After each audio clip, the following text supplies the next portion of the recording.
मित्रों नमस्कार।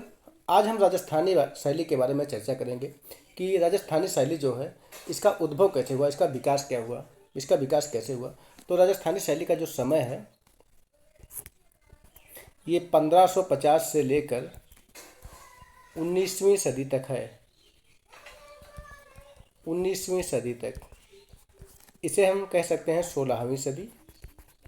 16वीं सदी से प्रारंभ होकर जो राजस्थानी शैली है वो 19वीं सदी तक चली और इसी बीच में विकास प्राप्त की और अवपतन भी प्रारंभ हो गया। तो मित्रों राजस्थानी शैली का समय क्या है? 1550 से लेकर 19वीं सदी तक। और जो राजस्थानी शैली का विकास हुआ, इसका विकास का मूल केंद्र क्या था? अपभ्रंश शैली। अपभ्रंश शैली, ठीक है। राजस्थानी शैली जिसका उद्भव हुआ कहाँ से हुआ? अपभ्रंश शैली से हुआ। और राजस्थानी शैली में अपभ्रंश शैली से संबंधित सर्वाधिक पुस्तकें भी लिखी गईं और इसी से संबंधित पुस्तकें लिखी गई और चित्रित भी की गई। और जो राजस्थानी शैली है ये कौन से धर्म से संबंधित है? ये वैष्णव धर्म प्रधान है, ठीक है।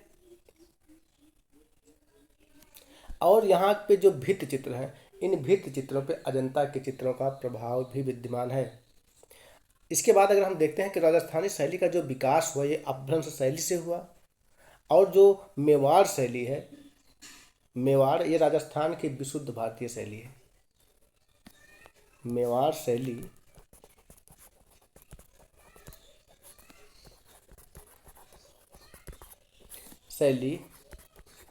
राजस्थान की विशुद्ध भारतीय शैली है।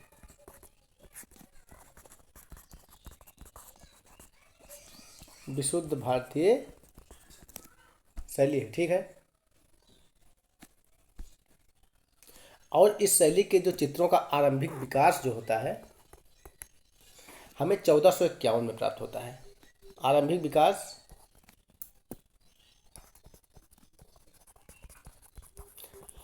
विकास इसका जो होता है एक पुस्तक है 1451 में। 1451 में चित्रित बसंत विलास से प्राप्त होता है। कहाँ से? बसंत विलास। 1451 में चित्रित बसंत विलास से इसके आरंभिक जो होते हैं वो चित्र प्राप्त होते हैं, ठीक है। और इसके बाद में अनेक अन्य पुस्तकें भी हैं, जैसे महापुराण कुंभनकृत मृगावती, मुल्ला दाऊद कृत लोर चंद्रा, बिल्हड़ कृत चौर पंचशिका,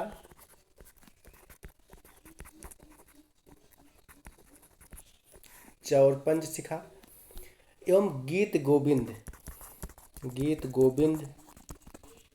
रसिक प्रिया।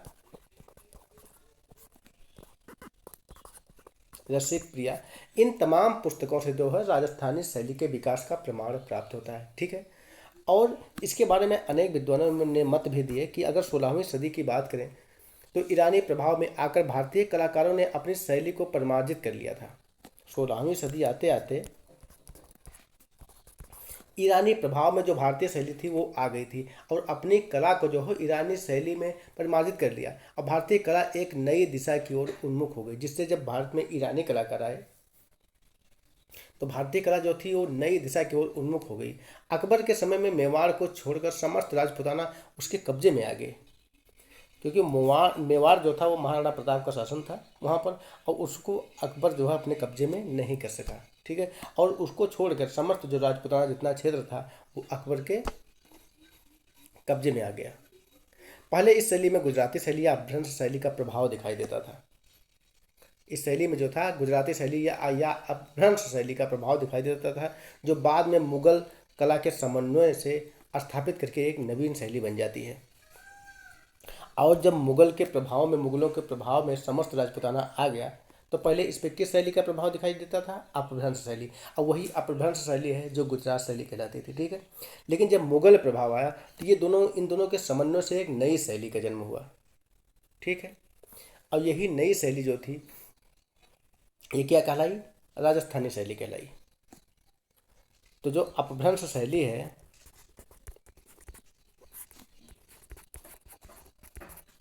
शैली मुगल शैली के प्रभाव में आकर,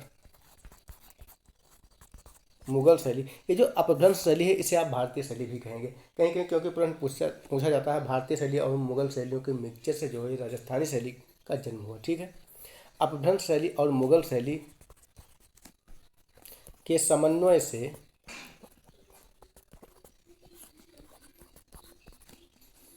राजस्थानी शैली का उद्भव हुआ।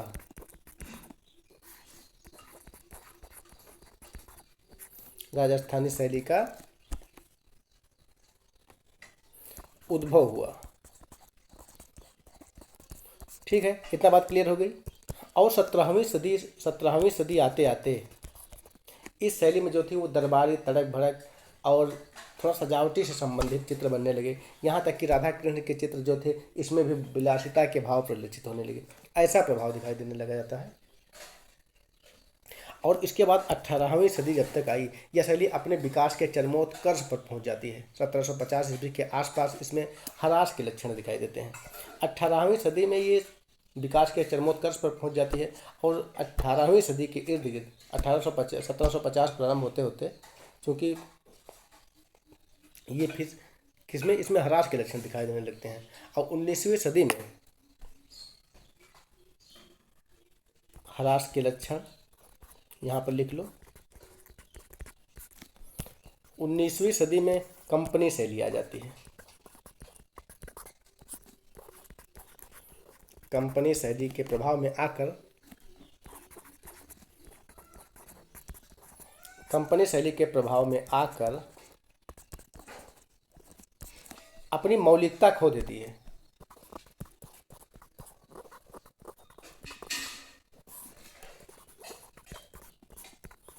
मौलिकता खो देती है। आप लोगों ने राजस्थानी शैली को देखा। राजस्थानी शैली का जो विकास प्रारंभ हुआ वो 1550 से लेकर 19वीं सदी तक चला। और ये जो है इसमें अपभ्रंश शैली का प्रभाव था। अगर सबसे पहले हम राजस्थानी शैली की बात करें तो इस पर जो थी गुजराती शैली या अपभ्रंश शैली का पूर्ण प्रभाव था। लेकिन जब अकबर का शासन काल आया तो मेवाड़ को छोड़कर लगभग समस्त राजपूताना जो था वो अकबर के कब्जे में आ गया, जिससे पूरे राजपूताना वाले क्षेत्र पे मुगल शैली का प्रभाव दिखाई देने लगा। और यही अपभ्रंश शैली या गुजराती शैली या जो पूर्व राजस्थानी शैली थी, ये दोनों मिलकर, या इसी को भारतीय शैली कहते हैं, ये भारतीय शैली मिलकर जब मुगल शैली के प्रभाव में आ गई तो ये दोनों मिलकर एक नई शैली, राजस्थानी, विशुद्ध राजस्थानी शैली का निर्माण किया। ठीक है, और इस शैली के अगर विकास की बात करें, प्रारंभिक ग्रंथों की बात करें तो 1451 ईस्वी में चित्रण बसंत विलास, लौट चंद्रा, चौर पंचशिखा, गीत गोविंद, रसिक प्रिया आदि ग्रंथों का चित्रण जो है राजस्थानी शैली में दिखाई पड़ता है। ठीक है, और उसके बाद 17वीं सदी में जब अगर बात करें तो इसका विकास चल रहा था। 18वीं सदी में ये अपने चरमोत्कर्ष पर पहुंची और 1750 आते आते 18वीं सदी यानी 1700 से प्लस जब सन प्रारंभ होता है उसे 18वीं सदी कहते हैं। और 18वीं सदी के अंतिम दशक में जाकर, लगभग अंतिम समय में, लगभग 1750 के बाद के समय में इसमें ह्रास प्रारंभ हो जाता है। और 19वीं सदी आते आते कंपनी शैली अपना प्रभाव स्थापित कर लेती है और राजस्थानी शैली जो है वो अपनी मौलिकता खो देती है। ठीक है, अब इसके बाद आप देखिए कि राजस्थानी कला की शैलियाँ एवं उनकी उपशैलियाँ। तो इसकी बात करने के लिए हम ये बताना चाहते हैं कि राजस्थानी जो कला थी इसमें 4 शैलियाँ थी। जो 4 शैलियाँ ये थी, मेवाड़ था, मारवाड़, हड़ौती और ढूढ़ार। कौन कौन? मेवाड़, मारवाड़, हड़ौती, ढूढ़ार। और इन चारों शैलियों की कुछ उपशैलियाँ भी थी जिनकी हमें बारी बारी अध्ययन करना है। तो हेडिंग डालिए। तो क्या हमने देखा? राजस्थानी कला की शैलियाँ एवं उपशैलियाँ। अब इनकी शैलियों में जो थे वो प्रथम है मेवाड़। मेवाड़, और ये जो मेवाड़ था इस पे सिसोदिया वंश का शासन था। सिसोदिया वंश का शासन था। और इसकी जो उपशैलियाँ हैं वो देवगढ़, उदयपुर, देवगढ़ और नाथद्वार। ठीक है, उदयपुर, देवगढ़ और नाथद्वार इसकी उपशैलियाँ हैं। और इसकी एक शैली है चावंड शैली। इसी चावंड शैली को मेवाड़ शैली भी कहा जाता है। इसको आप याद रखिए, चावंड नाम से भी कभी कभी पूछा जा सकता है, चावंड शैली, ठीक है। और इसके बाद जो दूसरा प्रारंभ होता है वो मारवाड़ है। क्या है? मारवाड़ शैली। और इस मारवाड़ शैली पर जिस वंश का शासन था वो था राठौर वंश। राठौर वंश। इसकी जो उपशैलियाँ हैं वो थी जोधपुर, किशनगढ़, अजमेर, बीकानेर और नागपुर। जोधपुर, किशनगढ़, अजमेर, बीकानेर और नागौर, ठीक है। ये इसकी हैं 5 उपशैलियाँ मारवाड़ शैली की, जिस पर राठौर वंश का शासन था। इसके बाद जो प्रारंभ होता है वो है, तीसरा है हड़ौती। और इस हड़ौती का जो वंश है वो हाड़ा वंश, याद कर लीजिएगा, हाड़ा वंश। और इसकी है बूंदी, कोटा, झालावाड़। कौन सी? बूंदी, कोटा और झालावाड़, ठीक। इसके बाद जो चौथा है वो है ढूंढार। ढूंढार, इसमें जो वंश है वो कछवाहा वंश। इस पे कछवाहा वंश का शासन था। और इसकी जो उपशैलियाँ हैं वो हैं आमेर, जयपुर, अलवर,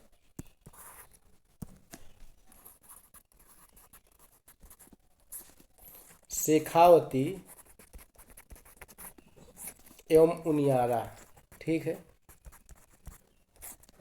उनियारा। हमने ये देखा कि जो राजस्थानी कला की शैलियाँ थी एवं उसकी शैलियाँ, इसकी उपशैलियाँ थी, इन सभी के बारे में हमने चर्चा किया। जैसे इनकी 4 जो शैलियाँ थी वो मेवाड़, मारवाड़, हड़ौती, ढूंढार, ये 4 उपशैलियाँ थी। और इन चारों उपशैलियाँ की, इन चारों शैलियों की उपशैलियाँ भी थी। जैसे मेवाड़ की थी, मेवाड़ में जो वंश था वो सिसोदिया वंश था। और इसकी उपशैलियाँ थी उदयपुर, देवगढ़, नाथद्वार और चावंड शैली, ठीक है। मारवाड़ की थी राठौर वंश। जोधपुर, किशनगढ़, अजमेर, बीकानेर और नागौर। हड़ौती की थी हाड़ा वंश, बूंदी, कोटा, झालावाड़। उसके बाद ढूंढार की थी कछवाहा वंश, जो थी आमेर, जयपुर, अलवर, शेखावती और उनियारा। इन बातों का हमने देख लिया। अब इसके बाद हम देखते हैं इसका नामकरण कैसा था, क्योंकि इसके नामकरण से संबंधित भी प्रश्न पूछे जाते हैं। तो हेडिंग डालिए नामकरण। नामकरण, देखिए इसको कहीं कहीं राजपूत पेंटिंग कहा गया है और कहीं कहीं इसको राजस्थानी शैली कहा गया है। तो इनके बारे में हम देखना चाहते हैं कि एक विद्वान हुए, कला समीक्षक हुए आनंद कुमार स्वामी।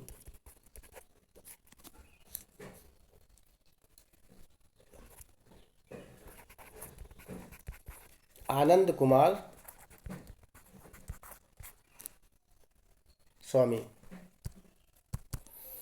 आनंद कुमार स्वामी। और इस आनंद कुमार स्वामी ने राजस्थानी शैली को महिमा मंडित करने के लिए एक पुस्तक लिखा। इस पुस्तक का नाम था राजपूत पेंटिंग।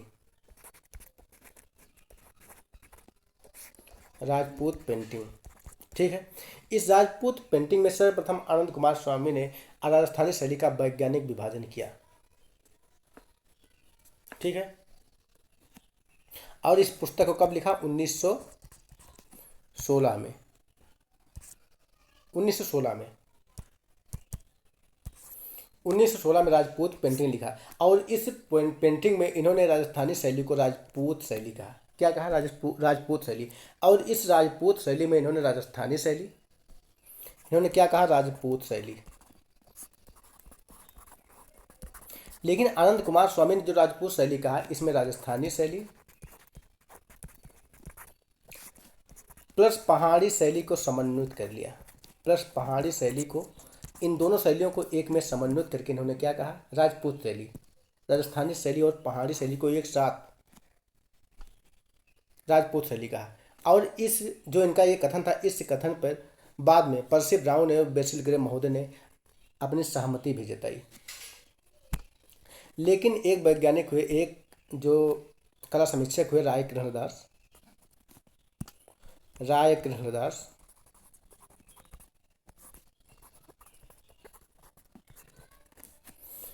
उनका इस पर समर्थन नहीं था।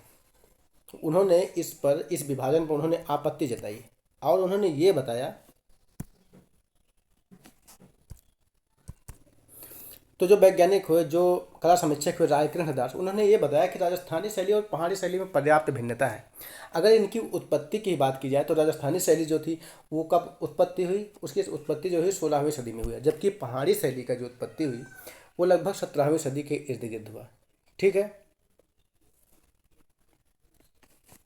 और इनके अगर चित्रों की बात की जाए तो चित्रों में भी पर्याप्त भिन्नता दिखाई पड़ती है। राजस्थानी शैली में राग रागिनियों का अंकन अत्यधिक हुआ है। क्या हुआ? राग रागिनियों की का अंकन अत्यधिक हुआ है, जबकि पहाड़ी शैली में जो है यहाँ पर राधा कृष्ण से संबंधित अधिक चित्र बनाए गए हैं। ठीक है। तो आपने इसका विभाजन देख लिया कि राय कृष्णदास के अनुसार जो इनमें अंतर जो था, राजस्थानी शैली में राग रागिनियों से संबंधित चित्र बने, जबकि पहाड़ी शैली में जो है वो राधा कृष्ण से संबंधित अत्यधिक चित्र बनाए गए। अगर इनकी उत्पत्ति की बात की जाए तो राजस्थानी शैली जो थी वो 16वीं सदी में प्रारंभ हुई, जबकि जो पहाड़ी शैली थी वो 17वीं सदी में प्रारंभ हुई। और एक कला समीक्षक हुए डॉक्टर मोतीचंद। कौन? डॉक्टर मोतीचंद। अब मोतीचंद ने जो विभाजन किया उसमें जो राजस्थानी शैली थी इसमें केवल 3 शैलियों में विभाजित कर दिया। वो शैलियाँ तीनों थी मेवाड़, किशनगढ़ एवं बूंदी शैली। मेवाड़, किशनगढ़ एवं बूंदी शैली, इन्हीं तीनों शैलियों में जो मोतीचंद थे इन्होंने पूरे राजस्थान का विभाजन बताया।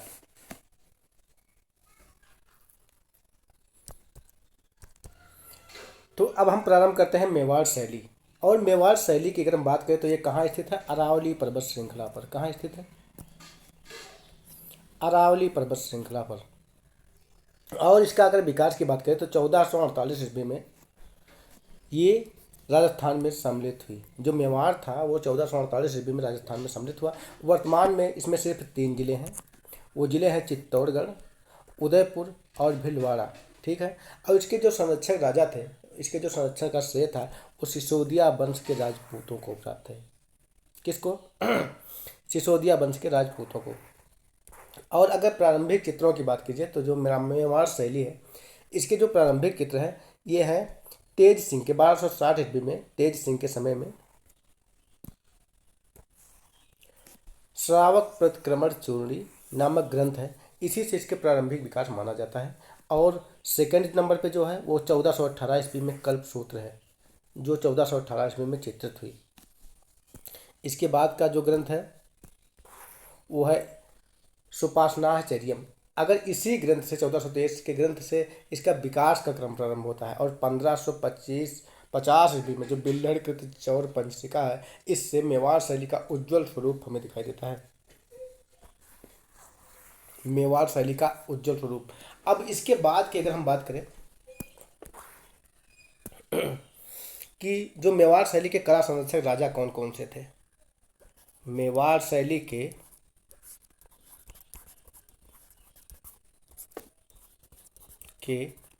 कला संरक्षक राजा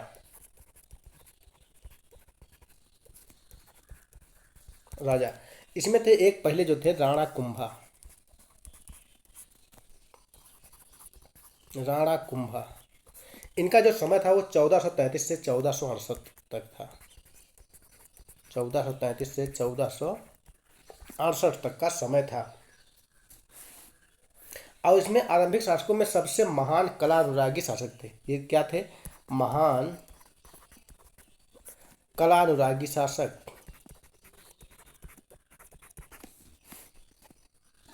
कला अनुरागी शासक थे, जिसके कारण इनका जो समय था वो स्थापत्य कला का स्वर्ण युग कहलाया। मेवाड़ शैली में, यानी मेवाड़ शैली में जो राणा कुंभा का शासक था ये स्थापत्य कला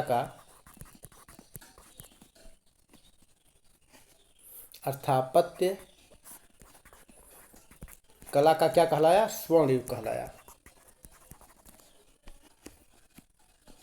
स्थापत्य कला का स्वर्ण युग कहलाया। और इन्होंने एक पुस्तक लिखी जिस पुस्तक का नाम था संगीत राज। क्या नाम था? पुस्तक लिखी, उस पुस्तक का नाम था संगीत राज। संगीत राज। और ये जो संगीत राज पुस्तक थी, इसमें नाट्यशालाओं में प्रयुक्त होने वाले पर्दे के चित्रों का उल्लेख किया गया है। किसमें? नाट्यशालाओं में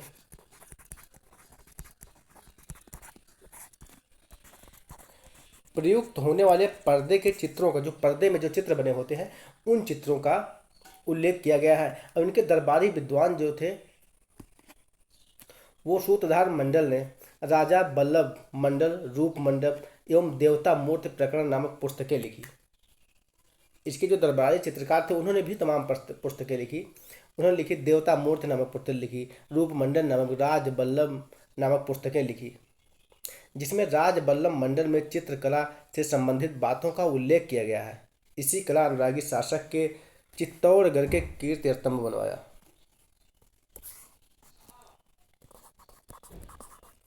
कीर्ति स्तंभ जो बनवाया वो किसने बनवाया? राणा कुंभा ने।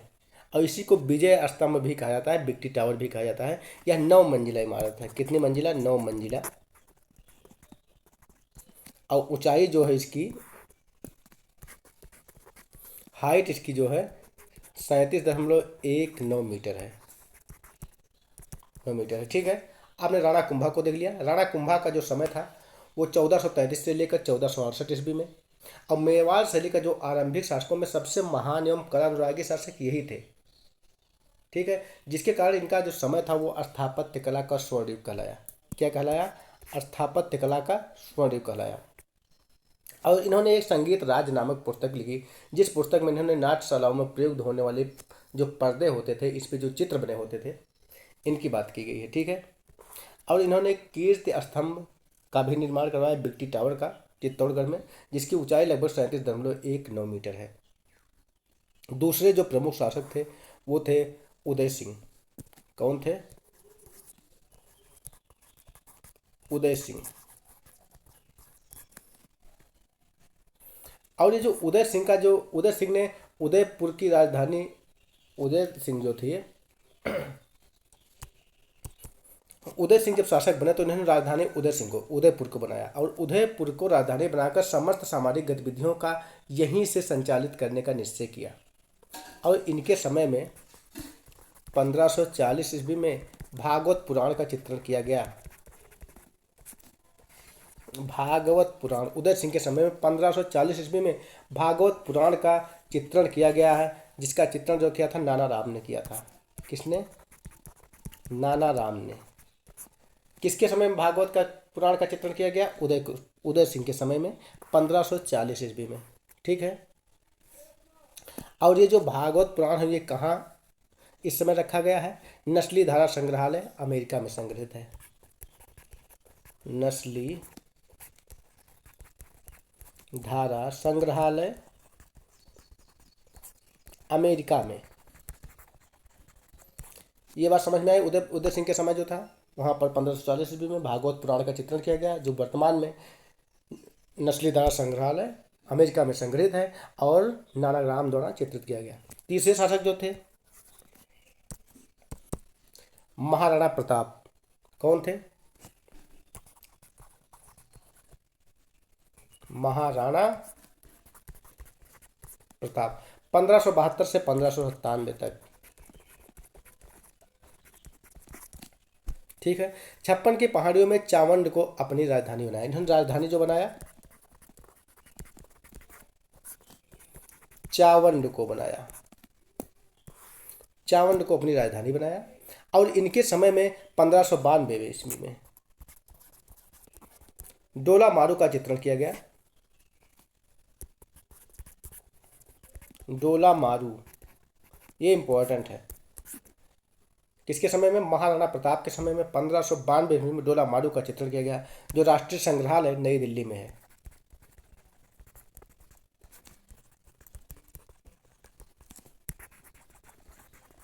न्यू दिल्ली। ठीक है। इसके बाद के जो शासक हुए, चौथा हुए अमर सिंह। अमर सिंह 1597 से 1620 तक। और इनके समय में जो पुस्तक लिखी गई वो लिखी गई 1605 ईस्वी में। रागमाला, चित्रकार थे निसारुद्दीन। ठीक है। अमर सिंह 1597 से ईस्वी से 1620 ईस्वी तक। रागमाला 1605 ईस्वी में इन्हीं के समय में चित्रित किए गए निसारुद्दीन द्वारा। ठीक है। इसके बाद जो शासक आ जाते हैं उनका नाम था करण सिंह।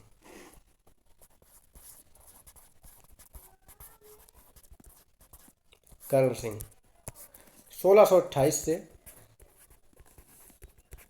1652 तक।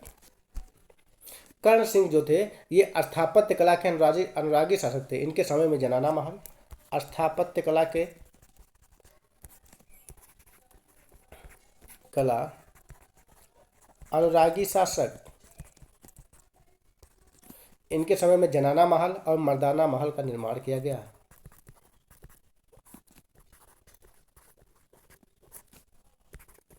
तथा मर्दाना महल का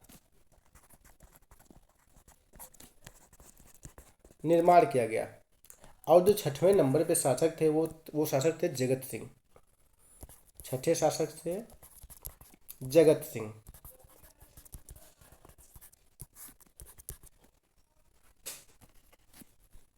इनके समय में जो मेवाड़ शैली थी वो अपने विकास के निदर्शन को प्राप्त कर दुगुणित होने लगी।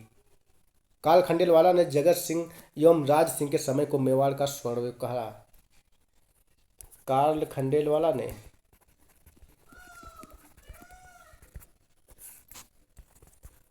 इसी जगत सिंह प्लस राज सिंह का मेवाड़ शैली का स्वर्ण युग।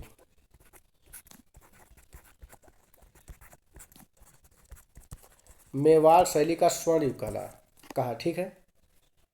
और इनके समय में शहाबुद्दीन नामक चित्रकार को इस शैली का सबसे उत्तम चित्रकार संबोधित किया गया। चित्रकार जो थे वो कौन थे? शहाबुद्दीन। और इस शैली के जो थे सबसे उत्तम चित्रकार कहे गए। ठीक है। शहाबुद्दीन और मनोहर जगत सिंह के समय में प्रमुख चित्रकार थे। और जब जगत सिंह बने थे प्लस मनोहर भी आ गए। ठीक है। 1628 ईस्वी में शहाबुद्दीन ने रसिक प्रिया रागमाला का चित्रण किया था, जो क्रमशः बीकानेर संग्रहालय और राष्ट्रीय संग्रहालय नई दिल्ली में संग्रहित है। और 1648 ईस्वी में भागवत पुराण का चित्रण किया गया, जिसमें 129 चित्र बने हैं। 1629 में किसका? भागवत पुराण का चित्रण किया गया। 1628 में शहाबुद्दीन ने रसिक प्रिया रागमाला का चित्रण किया। ठीक है। ये बातें आप याद रखिएगा। अब ये जो शहाबुद्दीन थे इनके द्वारा चित्रित कुछ अन्य चित्र हैं जिनके बारे में हम बता देना चाहते हैं। एक है सूरसागर।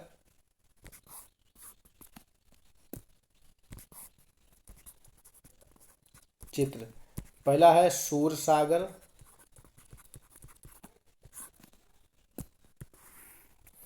गीत गोविंद।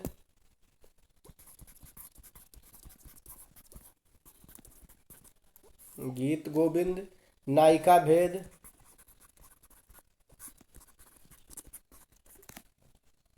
चौथा है बिहारी सतसई, लिख लीजिए। उदयपुर के मराठाओं का व्यक्ति चित्र। उदयपुर के जो महाराणा थे उनका व्यक्ति चित्र। महाभारत। भ्रमर गीत। भ्रमर गीत जो है राष्ट्रीय संग्रहालय नई दिल्ली में है।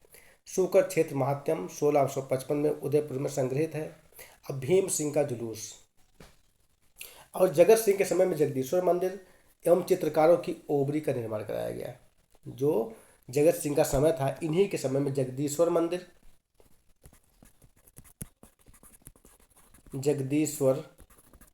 मंदिर तथा चित्रकारों की ओबरी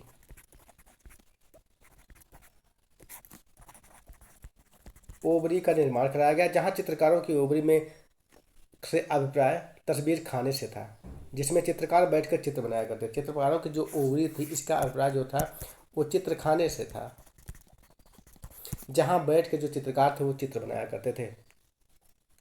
अब इसके बाद आ जाते हैं राज सिंह।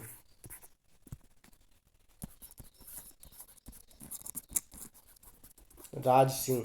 राज सिंह के समय में भ्रमर गीत 1659 ईस्वी में सूकर क्षेत्र महत्व। 1655 ईस्वी में रागिनी घुंघरू का चित्रण किया गया। 10 फरवरी 1672 ईस्वी में सिहाड़ में श्रीनाथ जी की प्रतिमा स्थापित कराने का श्रेय राज सिंह को जाता है। 10 फरवरी 1672 ईस्वी में सिहाड़ में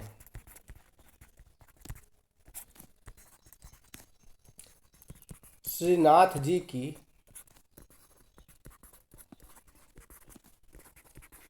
प्रतिमा स्थापित करने का श्रेय कराने का श्रेय इन्हीं को प्राप्त है। किसको प्राप्त है? राज सिंह को। ये राज सिंह जो है इंपॉर्टेंट है। इनको 10 फरवरी 1672 ईस्वी में सिहाड़ में श्रीनाथ जी की प्रतिमा को स्थापित करवाई। ठीक है। इसके बाद आ जाते हैं अमर सिंह द्वितीय, जो 1680 से 1698 ईस्वी तक।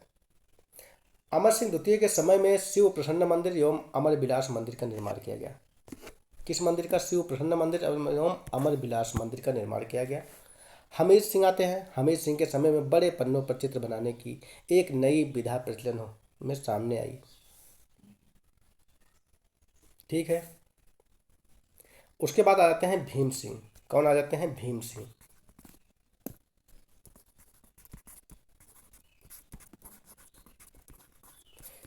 इसको आप रिपीट करके देख लिए, जो चीज़ हम बोलते जा रहे हैं उसको भी आप ध्यान से सुनिए और नोट कर लीजिए। ठीक है। भीम सिंह जो समय था, इसके समय में चित्रकार भक्ता और मीरा का चित्र एवं साहबदीन चित्रकार भक्ता ने मीरा का चित्र एवं साहबदीन ने भीम सिंह के जुलूस का चित्रण किया।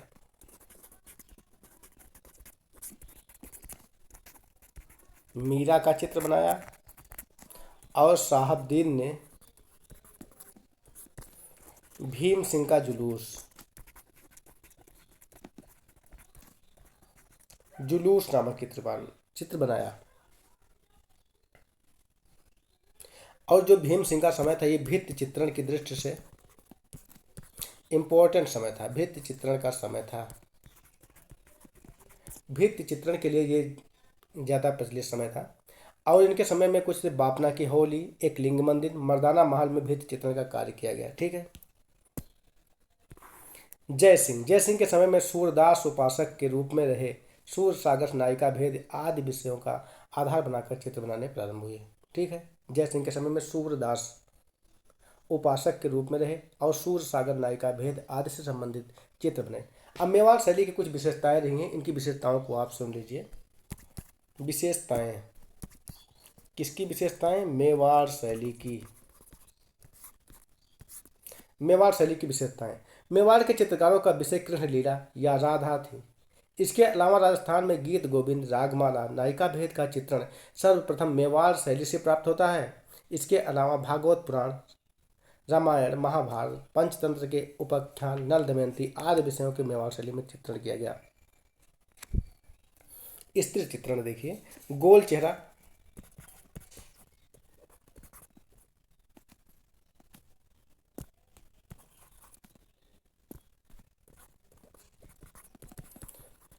स्त्री चित्रण, गोल चेहरा, लंबी पतली नाक, भरे हुए चिबुक, कपोलों पर लहराती अलकावली, सिर के ऊपर से पारदर्शी दुपट्टा। ये जो थी मेवाड़ शैली की विशेषताएं थी। प्रकृति थी। इस शैली में प्रकृति के अलंकारिक रूप का प्रयोग किया गया है। जल को अपभ्रंश की भांति टोकरी बुनने के रूप में दिखाया गया है। वर्षा की बूंदों को कड़क एवं स्वर्ण रंगों से दिखाया गया है, जो अपभ्रंश शैली की विशेषताएं हैं। हाशिए में प्राय लाल रंग का प्रयोग किया गया। जो हाशिए थे मेवाड़ शैली में, इसमें लाल रंगों का प्रयोग किया गया है। वर्ण विधान में भड़कीले एवं चटकीले रंगों का प्रयोग किया गया है। ठीक है। रात्रि दृश्य में गहरी नीली पृष्ठभूमि में सफेद रंग का प्रयोग करके तारों को दर्शाया गया है। ये मेवाड़ शैली की विशेषताएं रही हैं। अब हमने मेवाड़ शैली को पूरा पढ़ा दिया है। तो मित्रों, इस चैनल को सब्सक्राइब कीजिए और शेयर कीजिए अपने मित्रों में, जिससे उनको भी इसका लाभ प्राप्त हो सके। और अगर आप सब्सक्राइब करेंगे, शेयर करेंगे, हमें मोटिवेशन मिलेगा, हम आपके लिए वीडियो बनाएंगे। जब आप लोग नहीं सब्सक्राइब करते हो या नहीं देखते हो तो बनाने का मन नहीं करता। आप लोग इसको देखिए और लाभ प्राप्त कीजिए। धन्यवाद।